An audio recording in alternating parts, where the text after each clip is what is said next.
Hey, it's a superfood, really. If you think about all the wild picked blueberries in there, you could make a case for it being a superfood. Absolutely. Della, They're one I like of the your food shades. groups. Morning. Good morning. I like those shades, Della. Thanks. Joanne. I'm Morning. eating a toaster waffle with blueberry jam. I didn't get a pie. I Ooh. didn't get a pie from church. Oh no, Della. Well, I don't need a whole pie sitting around in my kitchen. You know, I can relate. this is my nod to blueberries. Very good. I'm glad you have a nod to blueberries. The whole pie that is going to be sitting in my kitchen will not be there for long, and I am eating the entire pie. Yeah, Good for Lori. you. Yeah. You go, Laurie. It'll be raring to go. I mean, I'm not going to eat it all at once. I'm going to have it daily, but it will not sit for long. That's great. Well, good morning, everyone. Welcome to worship at First Congregational Church of Kittery at Kittery Point United Church of Christ. No matter who you are or where you are on life's journey, you are welcome here. We are a community dedicated to inspiring spiritual growth, nurturing all families, embracing our wider community, and having as much blueberry pie as we can possibly handle. We are growing in faith and anchored in love, and it is wonderful to join with each and every one of you here this morning. We've been celebrating God's delights, how delight is born into our lives through our spiritual paths, our spiritual practices. And so this morning, the delight that we're talking about doesn't always sound delightful to us. It's patience. This morning, we are celebrating patience and the gifts of patience. So I'm going to invite everyone here, whether you're joining us in Zoom or on YouTube. Good morning to YouTube. We will continue to welcome everyone in just a moment, but I'm going to start playing this beautiful prelude that our own Billy Bell has put together for us. And during the prelude, I would invite you to sit back, breathe easy, enjoy the music, and see how the word patience starts to resonate with you. Let's enter into worship.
big thank you to Billy Bell for that beautiful introduction to our worship service this morning.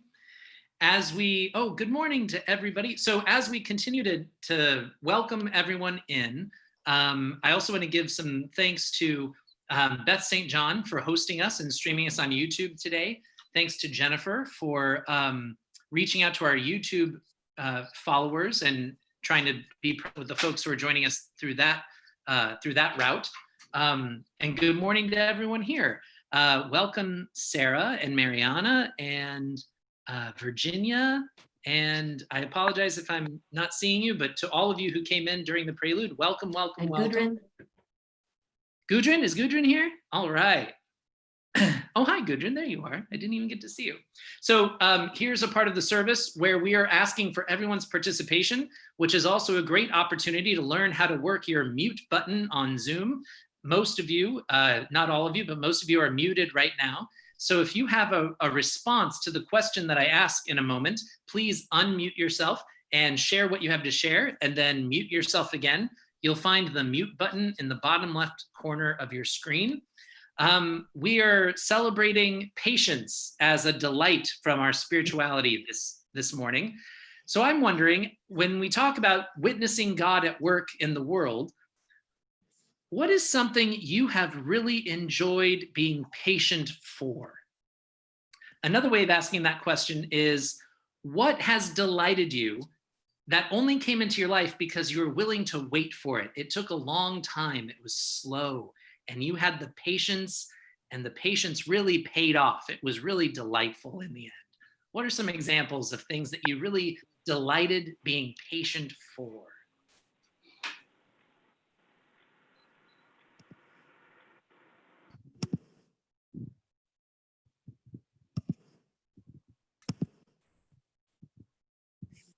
Yeah, Beth. When I was young, every year we used to go to a amusement park, Cedar Point, near Michigan, and I delighted in waiting in the long lines because I knew that the roller coasters would be so much fun. I was willing to be patient for it. I love that. I had a similar thing. I went for a walk this morning and I walked down to Provisions where they have some very delicious ice cream. It was too early for ice cream. They're not open, but I was thinking about how I could never wait in line for anything. I hated being in line, except for this delicious ice cream place in my hometown. I would have waited for hours, no matter how long the line was. I was like, great, let's wait in line. I can't wait. Let's get this ice cream. It was always worth it. I have one. Nancy, is that you? Yeah. Okay, Nancy, go. I kind of learned that, when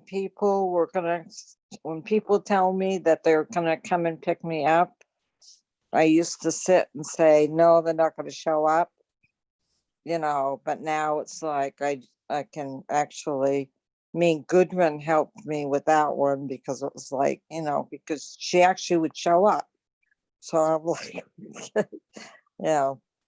but a lot of, so now I can just sit and wait and say, yep, they're coming,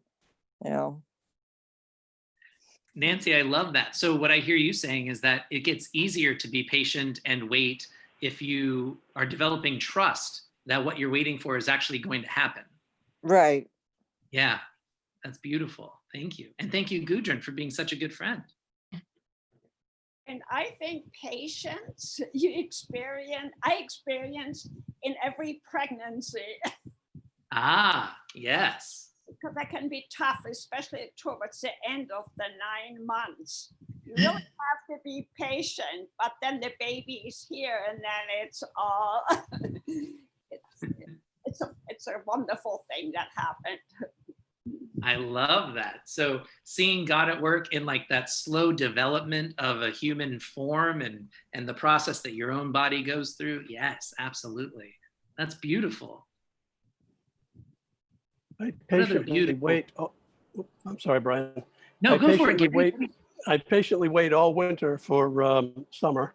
And now I'm patiently waiting for our tomatoes to ripen so we can have some vine fresh.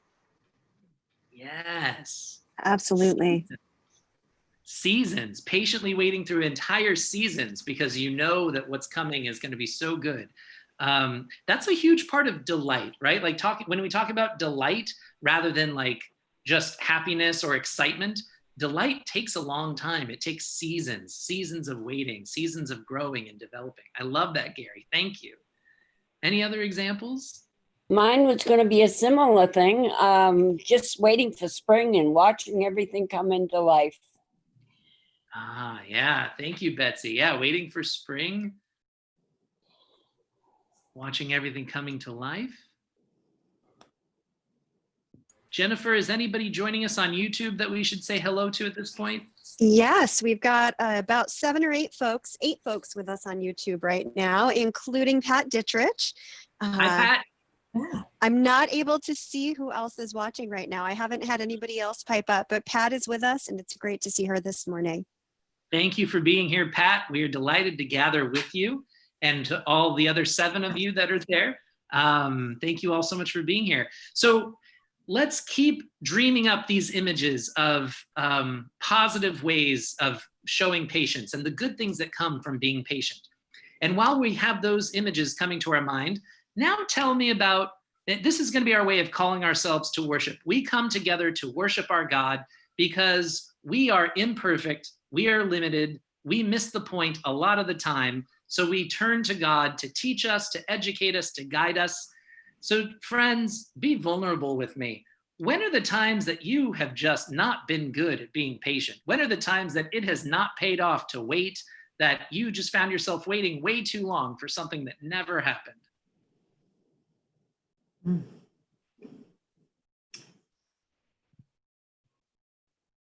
I know. It's a global pandemic that was supposed to be over after 2 weeks, and none of us can come up with examples. I was thinking about Yeah. waiting Leslie, in go. waiting in line during the times when only 5 people could be in Golden Harvest in the rain. Yes.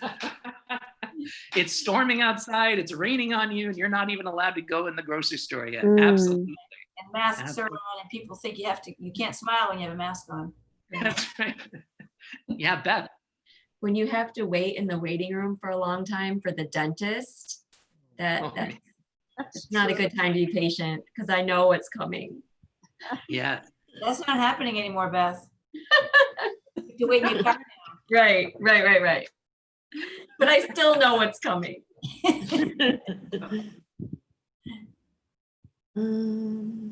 I know there have been many times in my life when I've been waiting for a diagnosis, either for myself or for a loved one, waiting to hear the results of tests.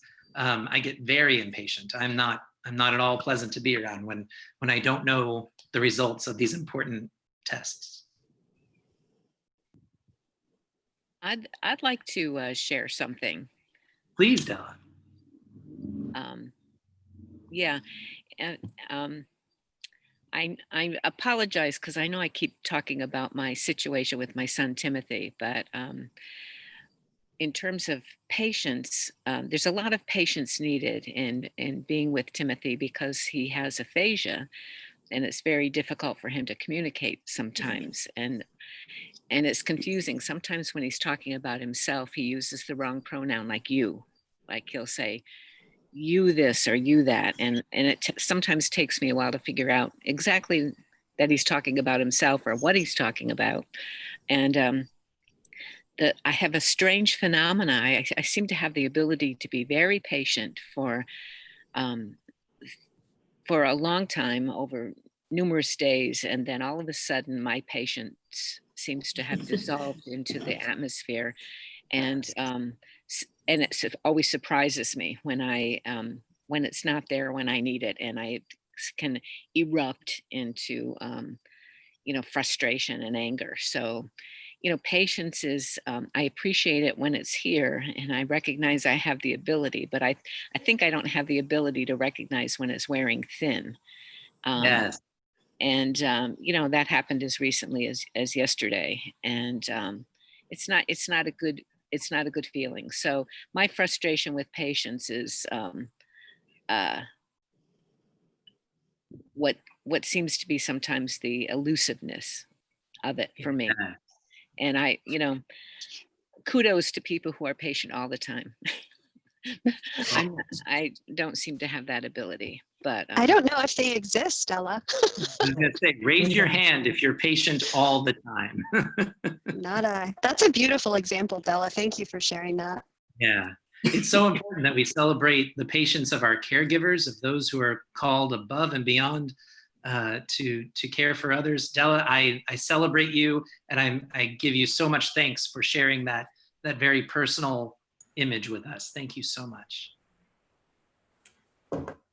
I think we can see that with any situation, the way Della has, that there's a buildup, and your patience doesn't go away, but the stress kind of overtakes it till you have that little boom, and then your patience comes back. But I think we've all had it, perhaps not to your degree, Della, but it's not easy, and I'm sorry you're going through all this, but I think it'll come up and then it'll go down, and it's predictable. I think that would happen. So it's not anything you can probably do anything about right now. It will pass. Thank you. Well, and that's why we gather in this space. We gather in this space to see, because how much do we trust what will pass? How much do we trust what will come? When we place our trust in God, we remember that all things are possible.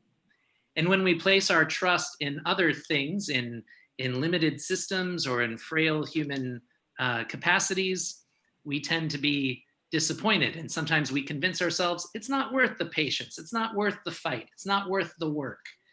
So this morning, I'm inviting all of us to see what God has to teach us about patience. What can happen when patience grows in our lives?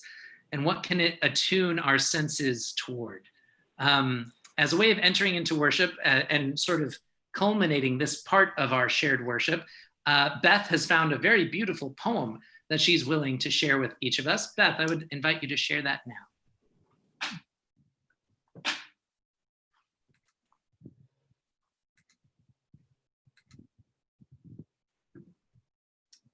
So this poem is called How to Be a Poet by Wendell Berry. And in parentheses, it says, to remind myself.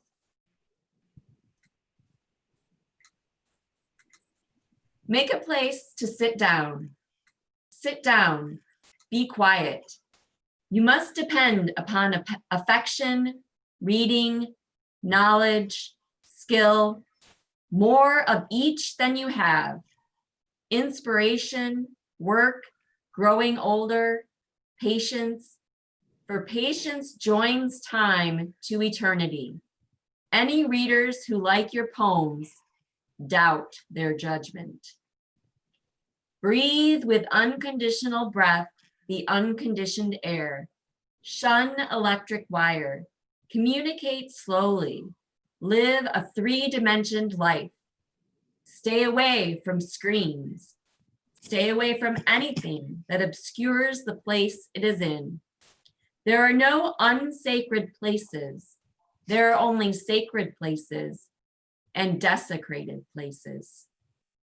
Accept what comes from silence. Make the best you can of it, of the little words that come out of the silence, like prayers, prayed back to the one who prays. Make a poem that does not disturb the silence from which it came.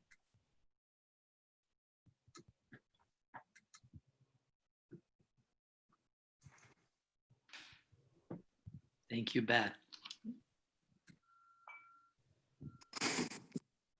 We have a story to share this morning that doesn't seem like it's about patience right on the surface of it, but the more I explored it this week, the more that's really what stuck out to me. I want to share this story with you. I'm going to do like I did last week, where I'll just read the story and I'll invite you to hold on to the words and the images that stick with you. But if you would rather be able to read it for yourself, this is from the Gospel of Matthew, chapter 14, verses 22 through 33.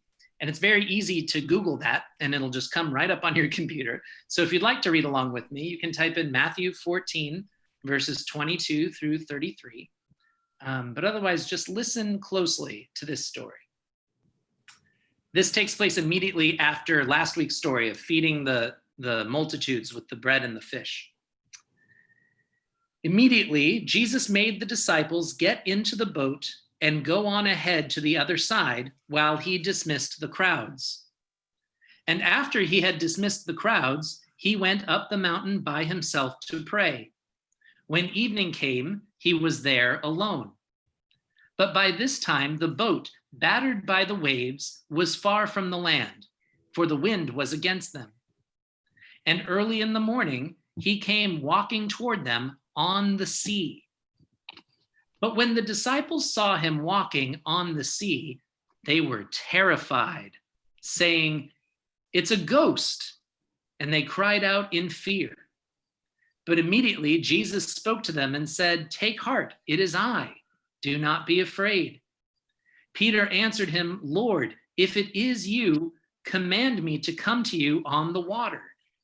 He said, "Come." So Peter got out of the boat, started walking on water, and came toward Jesus. But when Peter noticed the strong wind, he became frightened, and beginning to sink, he cried out, "Lord, save me." Jesus immediately reached out his hand and caught him, saying to him, "You of little faith, why did you doubt?" When they got into the boat, the wind ceased, and those in the boat worshiped him, saying, "Truly, you are the Son of God."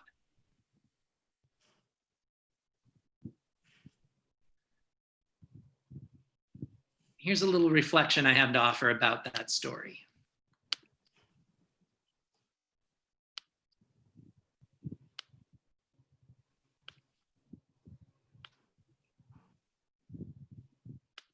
We've been talking for the last several weeks about how to make space in our lives for God's delights. And this morning, as we explore the delight of patience, it seems that God might be calling our attention to the process itself, the process of making space. Patience is not something that Americans seem to do very well. There's probably any number of reasons for that. One of them is the word itself. The word patience, it has this root meaning of calm endurance of adversity. That doesn't sound very pleasant. We exhibit patience. We have to find a way of practicing patience specifically during unfortunate times, difficulties, suffering, and sorrow. To practice patience is actually to practice holding space. Holding space for something that we're not sure what it's going to turn into. And our ability to exhibit patience determines what's going to come from that open space. I think our story today from the Gospel of Matthew, I think the entire story is about how humans practice patience with God. And the short version of it is, I think humans are really good at practicing patience when we know what to expect, when we understand what's happening. I think we are very bad at practicing patience when we start thinking about the impossible, things that are completely unexpected, things we don't understand. Look at the story. Jesus puts the disciples in the boat. That's fine. Most of them were fishermen. They understand how to sail a boat. They're supposed to go to the other side of the lake. There's a big storm. Nothing wrong with that either. They've spent lots of times on water. They understand how to navigate storms. And apparently this one is kind of severe. It takes them all night to get away from shore. And by morning, they're not quite to the other side. But that's okay. They're not crying out for help. They're not thinking that they're in danger of drowning or being shipwrecked. They're doing just fine, navigating the boat on the stormy sea. It's all good. They really only start to lose it when Jesus walks out to them on water. At first they think he's a ghost. That's as close as who knew if they ever believed in ghosts before, but the closest they can get to wrapping their minds around how this is possible is, oh, Jesus died and now his ghost is here. But Jesus says, it's not my ghost, it's me. Hi, I'm just coming to say hello. And this encounter with the impossible, it makes Peter especially extremely impatient. Peter demands a sign that this really is Jesus. And he says, Jesus, if it's really you, call to me and I will walk out on the water. And so Jesus says, okay, come on for a stroll. And it happens. Peter gets out of the boat and actually walks on water.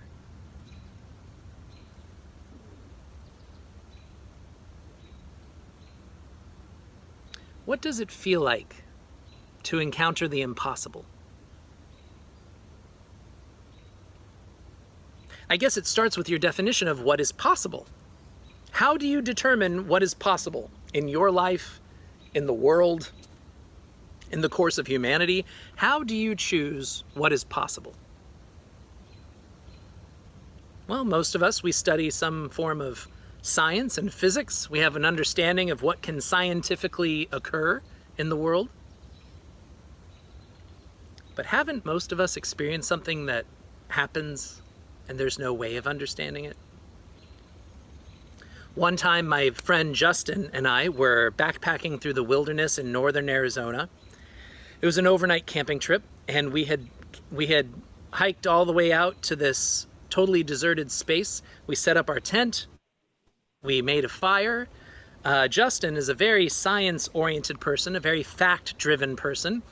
And the two of us were sitting around chatting, looking at the stars. It was gorgeous. And suddenly this huge, it looked like a giant comet coming straight for Earth. It screeched across the sky. And after it passed by, we heard a huge thud. We'll never know what that was, ever. But more than 10 years later, we have not stopped debating about what it might have been. No matter what it was, the one thing we can both agree on is we don't have enough evidence or enough details about it to say specifically what that loud noise following the bright streak across the sky was. So our ideas about what it might have been were determined entirely by what we thought was possible. Justin thinks it's entirely possible for things to fall from the sky, to crash through the Earth's ozone, to burn up on entry, to make big noises, and I totally agree. It's possible that I think other things are possible too. I'm not saying I believe in aliens, but it was a big bright light and a really loud noise. What do you think is possible? I'm willing to bet that whatever you think is possible, you can be very patient for it to happen. You are very good at having calm endurance through adversity while you wait for the possible to come around. Whether it be healing after a sickness, reuniting with loved ones after a time apart,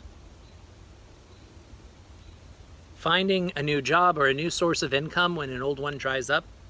If you believe that something is possible, you can have a lot of patience to work hard, to create space, and wait for that possible thing to arrive.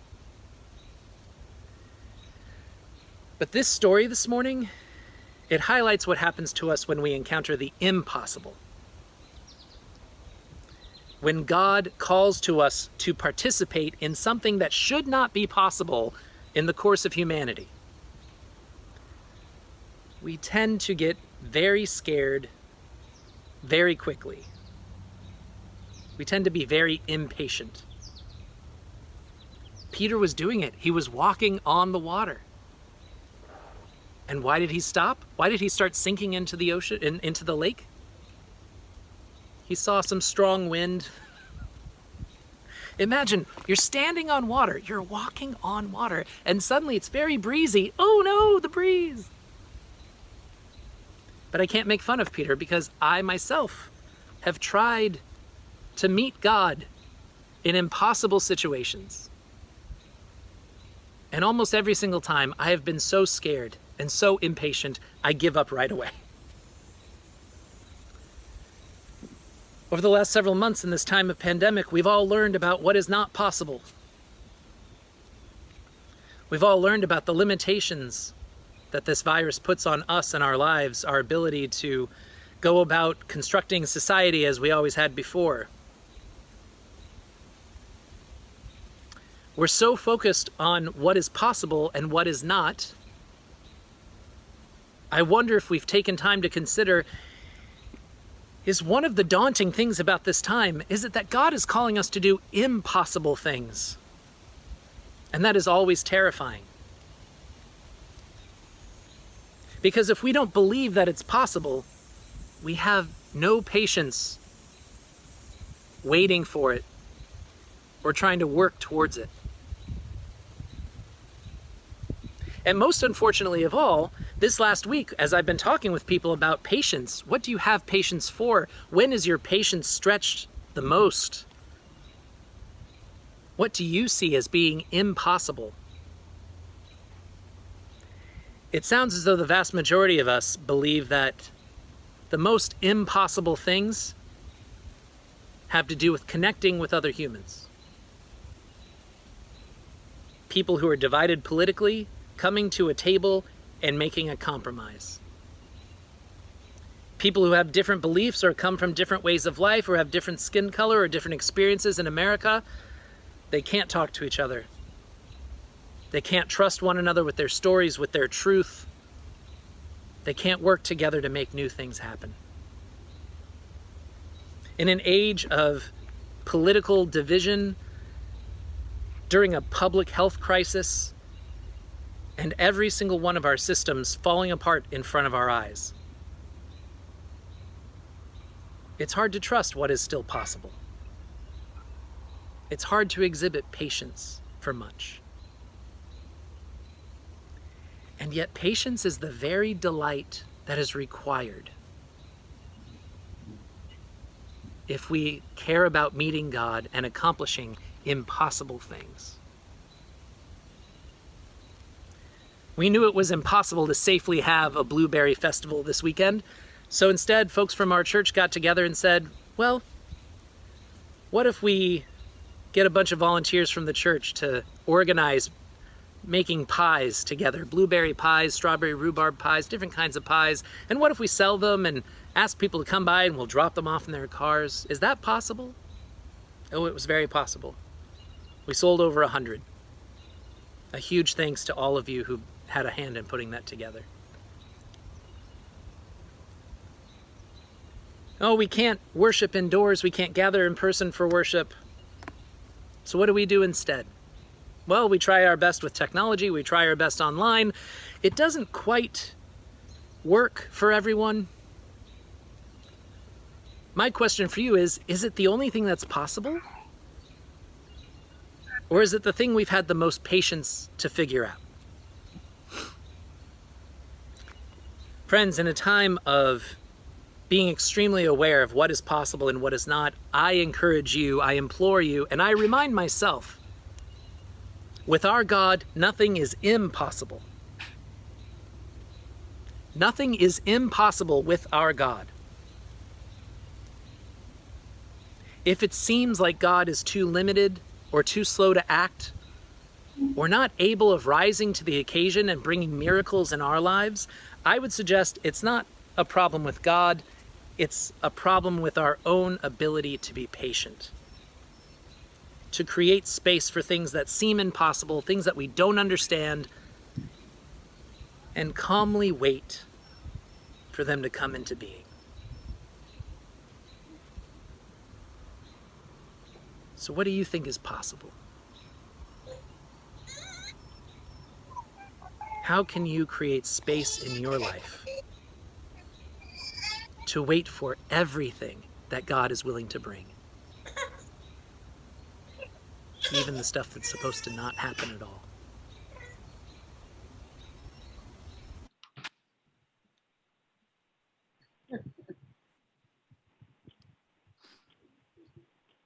Rowan grows very impatient at the sound of Dad's voice. So it's during this time that we would like to share prayers as we gather together and we create space for God to speak with us and for us to speak with God. We get to tell God about all the things that are delighting us and all the things that are challenging us. And we get to try to set aside some space for God to respond, for us to communicate together. What prayers do you bring with you this morning? Nancy. I go in for my breast surgery on Wednesday. So I'm kind of scared about it. Yeah. If I could get some extra prayers, that would be really great. We'll be holding you in prayer every day, Nancy. And as soon as you get more details about Wednesday, you let us know, okay? Okay. Yeah, you're certainly in our prayers. We hope nothing but good things and that the doctors make you better and take you through the recovery process just perfectly fine. Thank you. Thank you. Jennifer, I see your hand. Just wanted to offer a prayer of gratitude for all of the people who stored pies, who assembled pies, who picked blueberries, who were there manning the drive-through pickup, which was remarkably smooth. We sold out of 100 pies that we committed to. We sold 126. So there was some last-minute baking, and we cleared almost $3,000 just on selling pies, which is a huge chunk of helping to make up for not being able to have a blueberry festival. So I'm feeling really grateful for just how hard people worked and how many people were willing to lend a hand. Amazing. And it was through like a brand new system of organization. It was incredible. So yeah, thank you to all of you. 126 pies. Wow. I love that. Other prayers of joy, prayers of concern. Betsy. Continuing prayers for Sherry and family. Absolutely. Any word on Sherry this week? Is she feeling any better or? Is doing better. Okay. Still waiting to get in to see the pulmonary doctor. She can't see him until September, so Oh. keep our fingers crossed on that. But she is coming along very slowly. Yeah. Okay.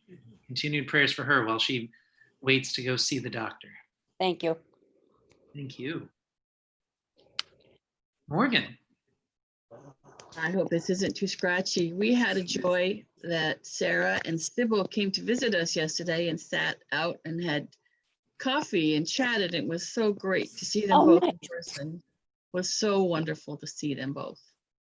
Awesome. And I saw a swallowtail butterfly yesterday. Oh. And two hummingbirds, so it's quite a day. That's great. We celebrate those joys with you, Morgan. Nature, family, friends, that's great. Gudrun, do I see your hand up? Yes, my grandson, Jaden, who lives in Christmas, he has a good friend who lives in Greenland, and he just lost his father at age 53. The family has 3 children. They're financially not very well off. And it was just a really hard thing for him and for the family, of course. Yeah. Keep them in our prayers. Certainly. I'm so sorry to hear that news, Gudrun. We will be holding them in our prayers. Laurel. First, prayers of joy for the power of music. Billy's beautiful piece this morning. Also last evening, a few of us had the pleasure of being at Mary Taus Beck's house for a backyard concert with piano, violin, and cello, which was absolutely delightful. And then also prayers of concern for a friend, family member, Alan, and his family who are dealing with stage 4 cancer. Thank you, Laurel. Well, we will certainly be holding them in prayer, and you and all who love them. And we share in that joy of music and gathering with friends. And yeah, what a glorious celebration and what a hard thing to live with. We have another prayer request for Della and for Sybil and for caregivers of all kinds, for all who are giving care to others, prayers that they can care for themselves and be cared for also. Thank you for that prayer. Other prayers? I apologize, I can't see everybody all at once. Or are there any prayers coming in from YouTube? Or Nothing from YouTube just yet. okay. Leslie. In the scheme of things, it doesn't seem too high on the priority list, but for us personally, Debbie had a procedure done on her Achilles tendon, and it's better, but it's been a long. Speaking of patience, she needs lots of prayers for patience to feel better and heal, and hopefully not have to have surgery. Thank you. Thank you. Thank you for sharing, and I'm glad that she's coming along well. And we share your prayers that hopefully can be done with surgeries and just getting better from here. I want to offer a joy.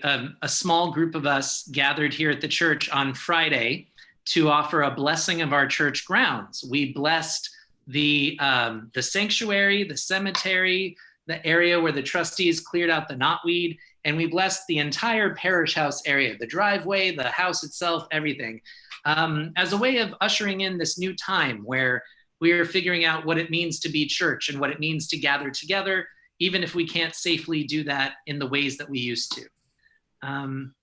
There are some things that we've convinced ourselves are impossible or unsafe, but I think there's a world of possibility in front of us that God is calling us to explore together. So I'm very grateful to all of you who came out to bless and be blessed and to start this new journey of wandering and discovering new possibilities together. What is God calling us to do next? Oh, and we blessed the smiles for the community. Yes, we did. Absolutely, we did. Blessing those. And those signs, they were blessed already, because last week, you guys might remember the big storm that came through. I think it was like Tuesday or Wednesday, giant winds and everything. I was like, oh no, I should go save the signs. They didn't need any saving. They just stayed right where they were. They were awesome. Any other prayers to share before we close in prayer together? Okay, friends. I invite you to pray with me. Gracious and holy God, we ask that you receive all the prayers that we have offered this morning, the ones we've named out loud and the ones that echo silently through every heart. With so much tragedy and sorrow, hardship and sickness surrounding us, we know how difficult it can be to patiently wait for your grace, your healing, your welcome. We know how impossible it can feel to patiently wait for impossible things to happen. We turn to you for continued strength and inspiration, guidance and nurturing, for love and compassion, nurturing of all kinds.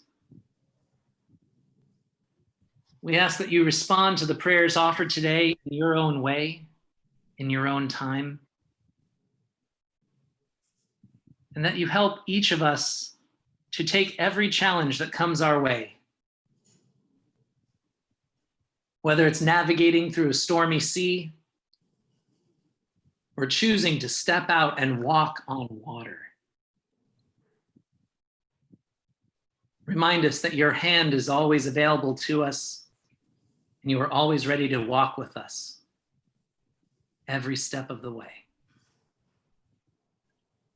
We ask all these things and so much more in the name of Jesus, who taught us to pray with these words together. Our Father, Father, who art in heaven, who art in heaven, hallowed be thy name. be thy name. Thy name Thy will be done. be done on earth as it is in heaven. Give us this day our daily bread, and forgive us our debts, as we forgive our debtors. And lead us not into temptation, but deliver us from evil.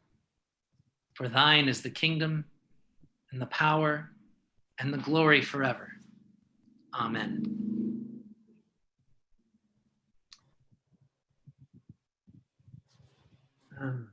Before we start our process of leaving worship, and just a quick reminder that after this time, those of us on Zoom, we will hang out together for a fellowship hour to check in, to say hi. But before we start moving that way, I do want to remind us that God gives to us in abundance every single day. We may not always be able to recognize the gifts that God gives, but we trust that they are there. And we always want to make sure that however we are being given to, that we are sharing with others. So, so many of you have given your time, your energy, your talents, your gifts, your money. So you have given so much to one another and our wider community in the months that we've been suffering through this together. And yet again, I remind us to consider that God continues to give to us. God continues to call us to give to others. And so we hope that you will find ways of sharing your gifts with the people of God and with God's world in the week ahead. If you're able to contribute financially to our church or to food banks or to other worthy organizations, we invite you to do that. We urge you to do that. If you are able to dedicate some time to shopping for your neighbors or checking in on one another, finding ways of building connections with each other, we implore you to do that this week. However you can find a way of offering what you have to give, that will be a blessing to you and a blessing to others. Before we go, we want to make sure we are following God out into the world. So here's my question for you. How might the practice of patience help you to follow God this week? Another way of thinking about it is there something you've really been waiting to do that you're just itching to do, but it's felt impossible in this time? Is there a way that God might be calling you to do that safely in some way? Yes, just getting out and going grocery shopping for myself. Oh, Betsy, is that something you're thinking about doing? Oh, I don't know. Yeah. I'm still holding on that one. Good. Yeah, no, it takes a lot of thinking, a lot of reflection. Like, let us know how we can be helpful. If that's feeling important to you, let us know if we can help in any particular way. Oh, I've been getting pretty good help. Thank you. I know you have a lot of people bringing in groceries.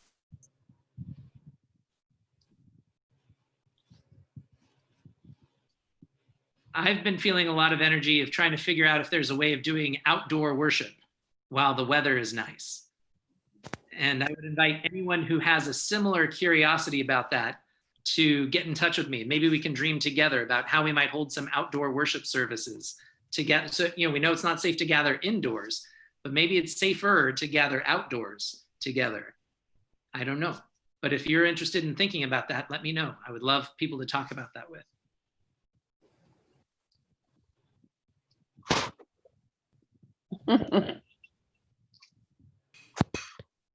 Any other ways we might follow the Spirit this week? Garvin, how are you? Hello. Hello. We were talking about joys a bit ago. Yep. And we out here have had a joy. We ourselves didn't experience it, but it went around our little neighborhood here. An albatross was spotted a few days ago. Oh, wow. And looking him up in the bird book, or her, it had to have been a yellow-nosed albatross.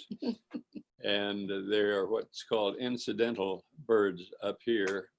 And the way they get up here is by surviving on the outskirts of storms that come up this way. So this albatross came up via Isaias and was here to give us a look at a bird with about a 7-foot wingspread that usually is way out to sea. 7 feet being taller than any of us males in the congregation. So that's sort of fun, just knowing that the bird was up there and made it all this far and on its own instincts. Absolutely. Thank you for sharing that, Garvin. That's great. Well, Morgan is the one that passed it on to us. So it happens to have been cited by 2 of our friends down the road there a little bit, and it's known all up and down the road by now. So hooray for it. Hooray for it indeed. Well, friends, it is my hope for you that God appears to you as obviously and as beautifully as a giant albatross. May you follow that wild creature into this world this week. Go forward from this sacred space, trusting that God's grace goes with you and before you, in front of you and behind you, connecting you with all of God's people throughout all eternity. God loves you too much to let you go. God loves you too much to leave you where you are.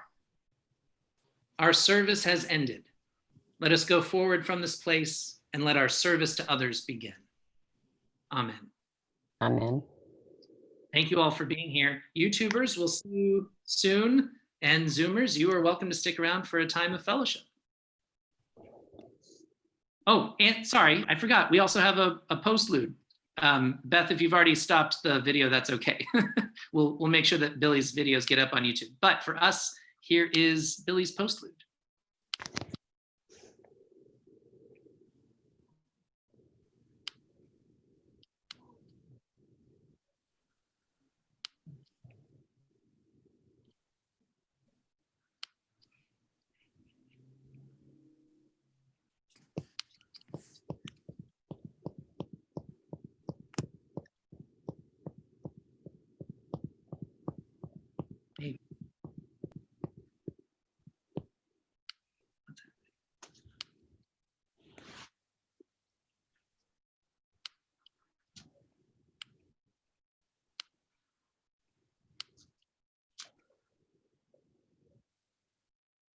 Sorry.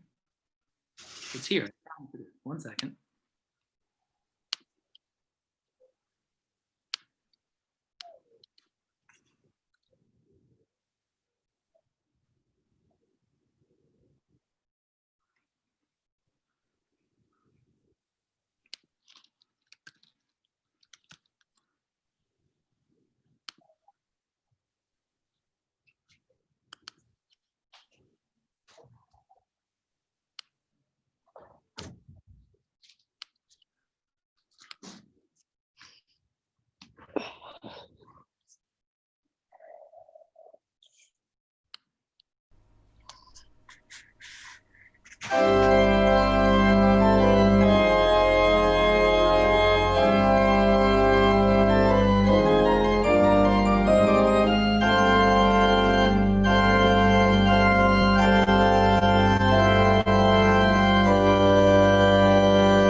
Yay. Thank you, Billy, for that gorgeous music. Joanne, where are those pictures from? Oh, sorry, you're muted, Joanne. Go ahead and unmute. From the Azores, Keukenhof Gardens in the Netherlands, just all around. That's so fun. Are those places you went on that cruise not too long ago? Some of them, yeah, and they're not me, they're David. Great, great. Well, thank you for sharing those. How beautiful. Where was the church, Joanne? Was that in the Netherlands? The black and white church was in the Azores. Very interesting architecture. Beautiful there, yes. I think I saw a picture of right down in Portsmouth, doing this side, the Kittery. Kittery side, looking over. Morrison's. Yeah, yeah. Awesome. Great. We have that hanging on the living room wall too. I like that one. What happened, buddy? I wondered if Billy was doing the photography. I was glad to see that the announcement at the end. That was nice. Yes, and this is a good time to encourage anyone else. Please share your photos. I think it's lovely to see what's important to each other, trips from the past or just your flower garden or things that give you delight. If you can get a picture of that albatross, we'll put that up here. So, but seriously, I really appreciate Joanne sending along the photos. We have a few more of hers. I'm savoring them, but we could certainly use anyone's pictures. I think it's much more meaningful when it comes from us. So please, I'll put something in the mooring. I'll put a link where you can send pictures if you have them, a place where you can easily just drag and drop them, and then I can pick them up from there. That's great, Billy. Thank you so much. That's a great idea. Oh, I think Dean and Priscilla already left. I wanted to check in with them and see how they're doing, but that's okay. We'll go to Chuck instead. Chuck, how are you and Lynn? What's going on? What do you have to tell us?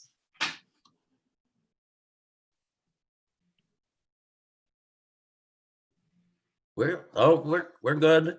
We as I said at the beginning, we had a wonderful visit up to northern Vermont last weekend,